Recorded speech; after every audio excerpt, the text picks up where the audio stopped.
There is Section 29, people are still being held under Section 29. What I'm trying to pinpoint is that the conditions that we are under, in particular the ANC members, MK cadres, are still hostile and dangerous. What should be our particular response in terms of the underground?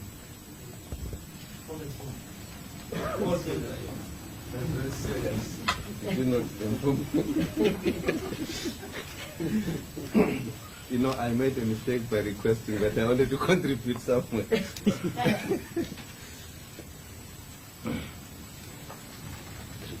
I can remind you. Well, taking question number 2 first, the discussion between our Deputy President and de Klerk, I think we had an opportunity that the Deputy President briefed us as to what happened. He was concerned about what was happening, particularly that the state was not responding to the demand. He went to de Klerk to say what was happening, why the government was not responding. There were 2 issues that he raised, which he thought the government ought to have responded. One was the recognition of the union of the workers. The other was their conditions and pay. The question of the indications from the government, well, it's difficult to say what kind of indications in relation to the actual issues that will be canvassed if negotiations did take place. I think what we could say is that the government indicated that it is serious about negotiations and discussions and entering into discussions and not just surrendering, debating the issues as it sees the issues in terms of how the new constitution should be. They made the point, I think, repeatedly, that they would like to see a new South Africa.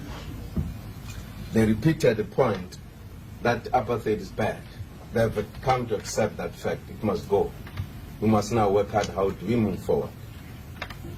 At one point, when we were discussing the document that finally came, one of the paragraphs started with apart.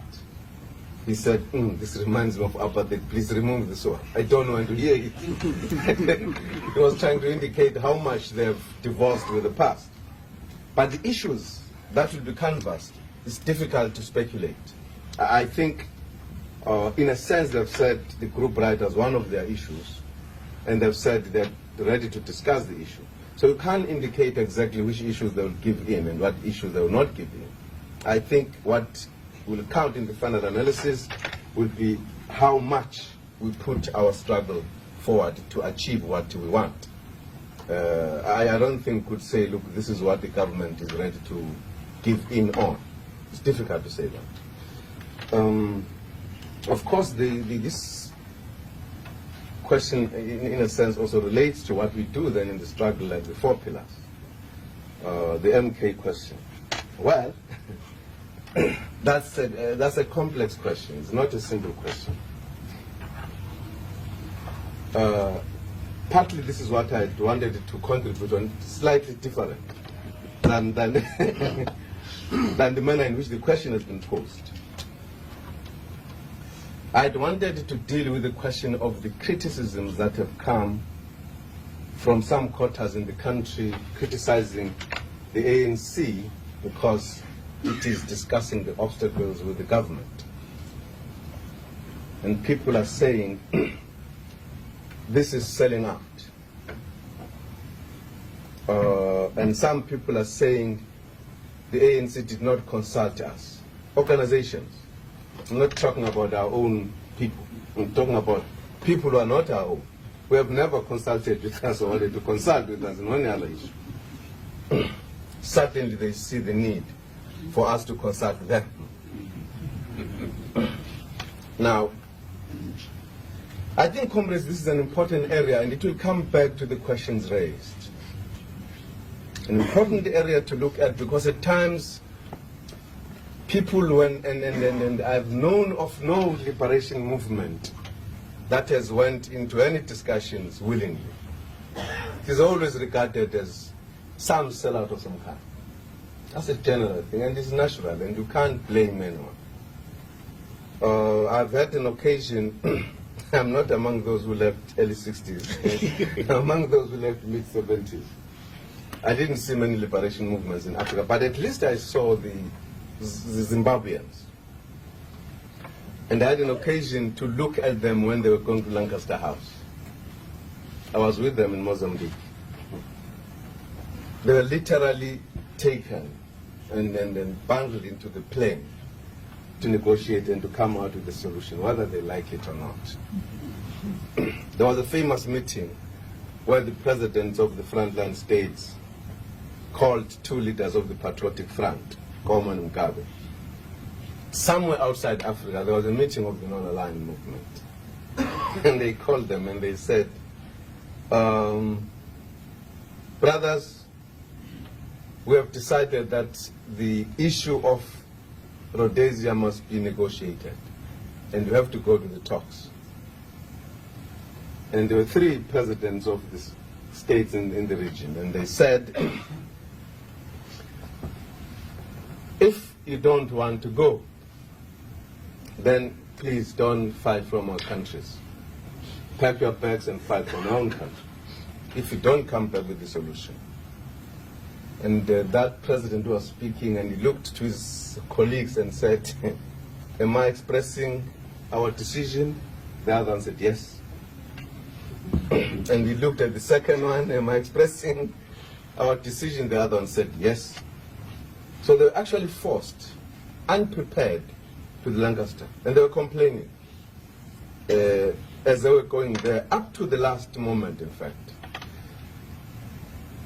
And nobody could complain in Zimbabwe that the armed struggle was not on. If you remember, I'm sure many of us were grown up already. They were talking about liberated zones.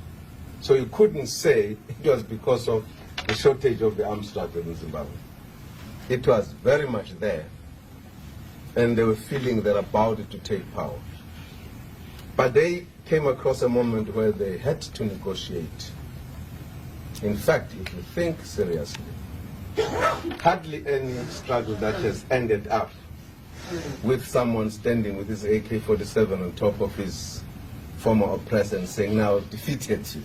Many of them have ended up at the end of the day because of specific conditions that people had to come together and talk. Angola and Mozambique, the popular ones, they ended so because of the conditions in Portugal. So at some point in the struggle, this moment comes. Our four pillars, they could add more, they could subtract if you wanted to, are part of our efforts and methods to achieve our victory. And they were not all there at the beginning, and at the end there may be more than four, they may not be all there at the end. It depends how the struggle moves. And I think it is important for us to take that point. And I'll come back to it, to the people who are critical at this point in time.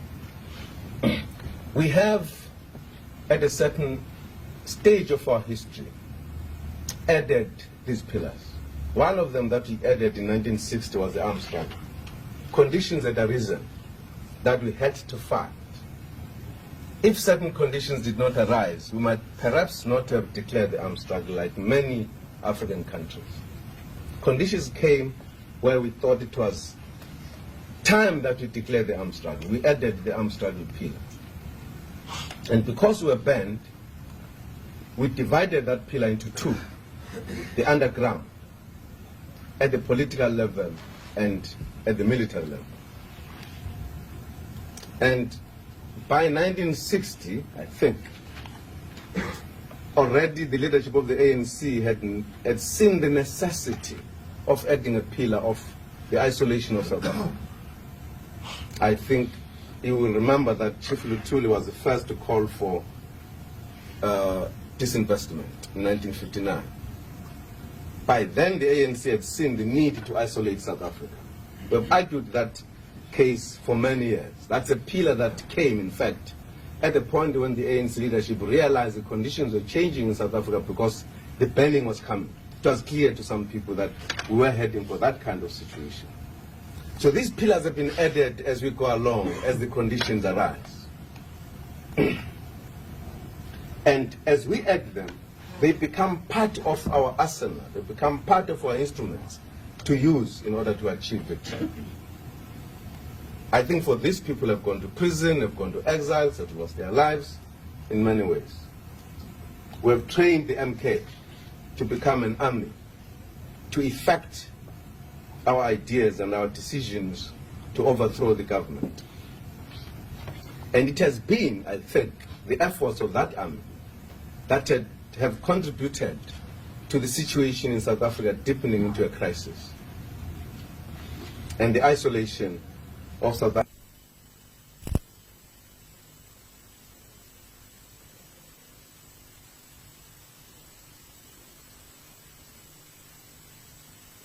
Being nice. He's being courteous and saying, let us talk.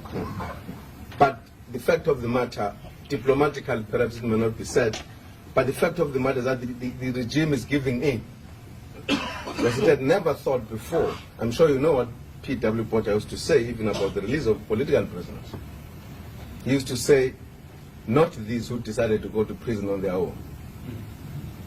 But before he died, he had a meeting with our deputy president. Oh, sorry, didn't die. Jesus Christ. No, no. I accept. He didn't die. Didn't die physically or naturally, but politically he died. He's a buried man politically. You can't hear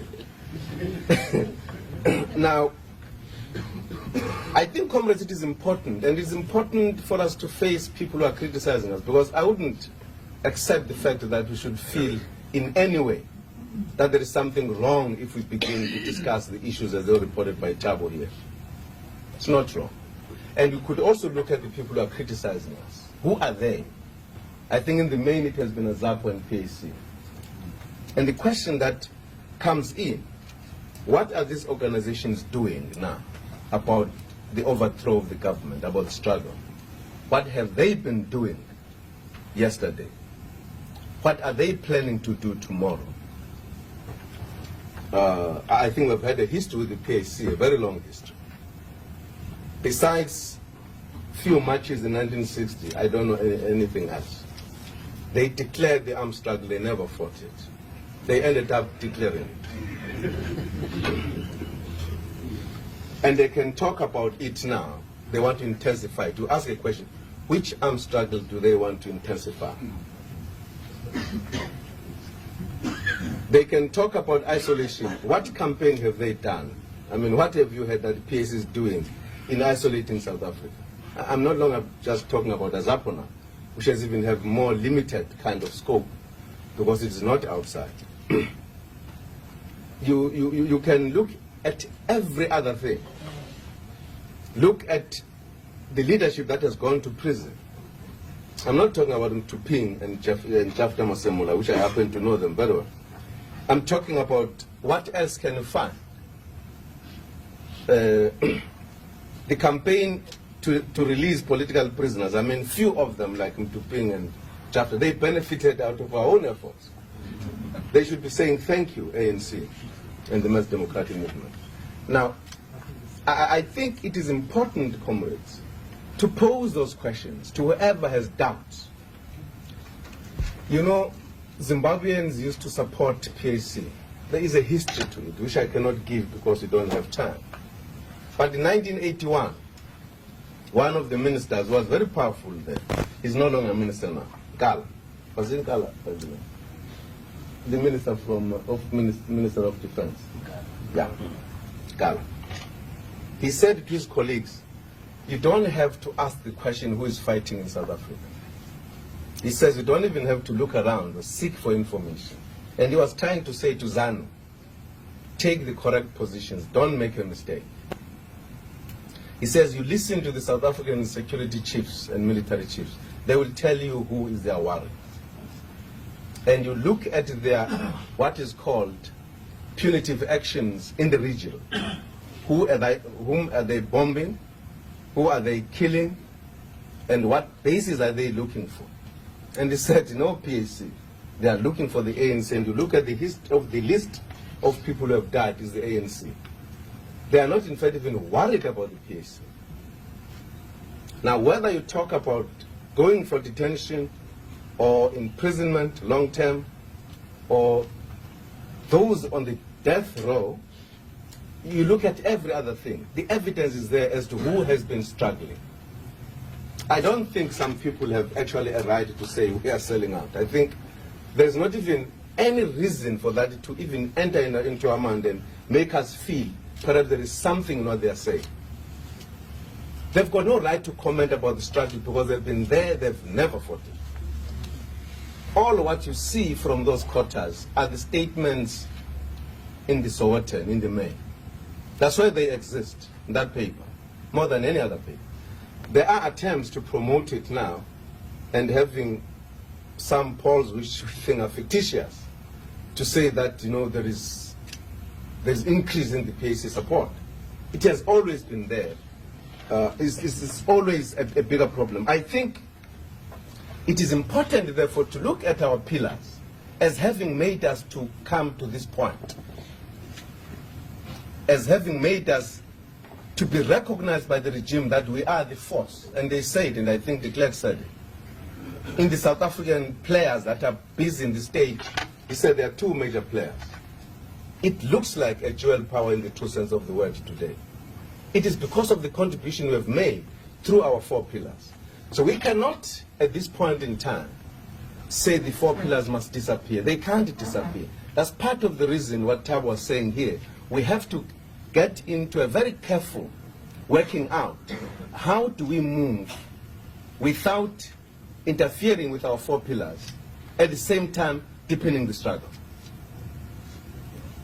It could be perhaps referred to as a new kind of area. I think it is an element that gets sharpened at a given time. It's not a new area. It has been there. It comes at a particular point where you have got to discuss issues.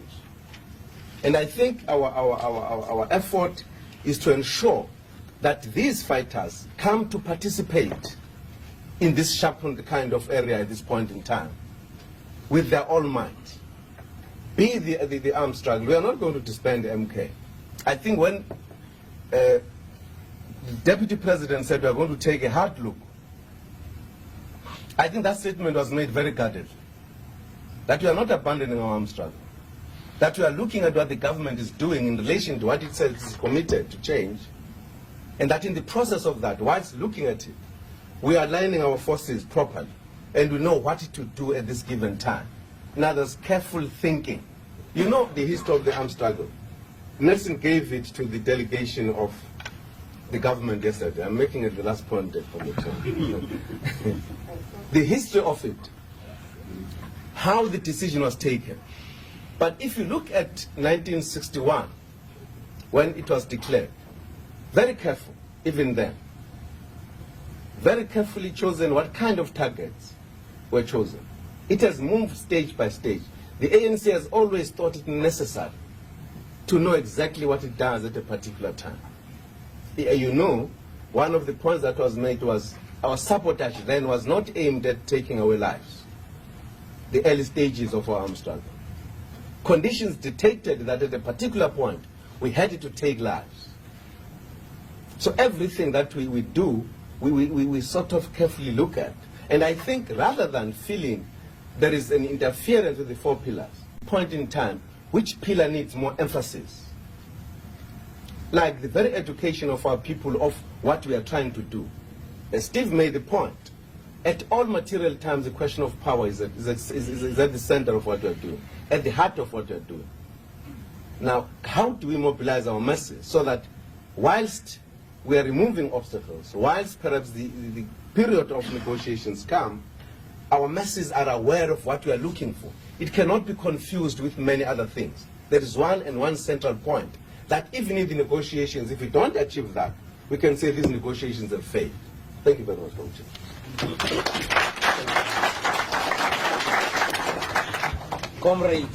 Comrade Hugh, Willie, Johnny.